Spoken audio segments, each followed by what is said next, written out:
इरफान ये सब सुनकर बहुत परेशान हो जाता है। वो अपने बेटे को देखने घर से बाहर चला जाता है, लेकिन शानी नहीं मिलता। शाम से रात हो जाती है।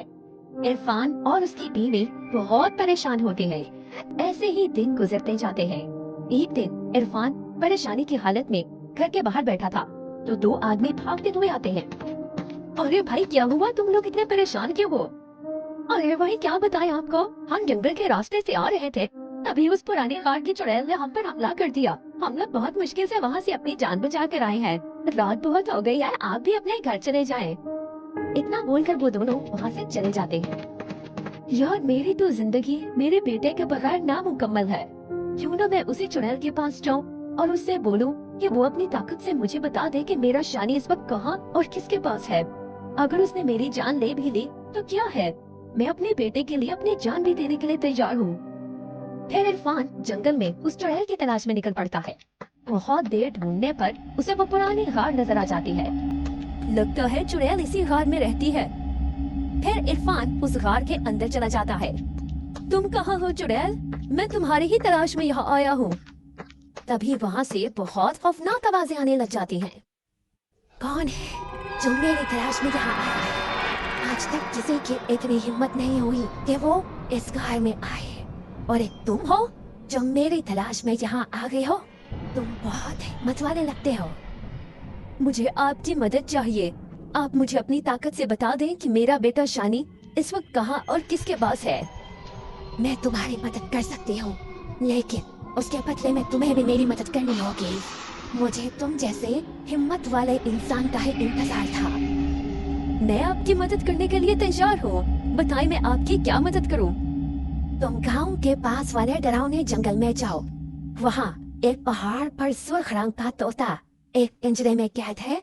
उसे आजाद करना होगा तुम्हें, और बदले में मैं आजाद हो जाऊंगी।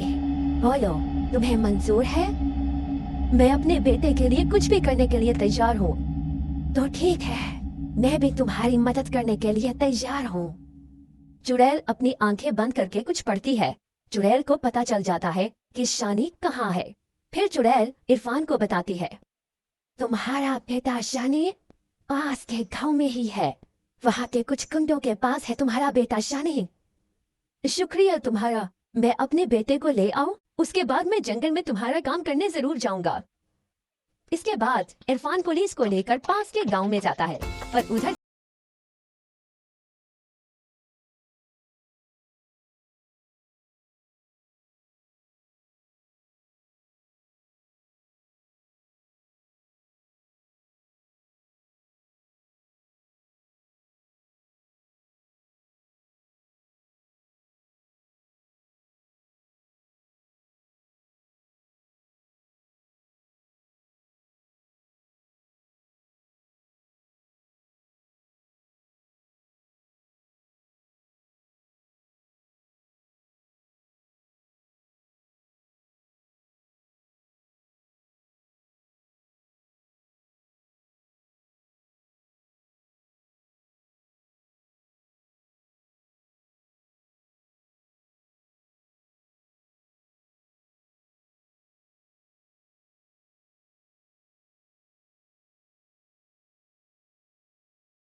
तीनों पहले की तरह हंसी खुशी रहने लगते हैं।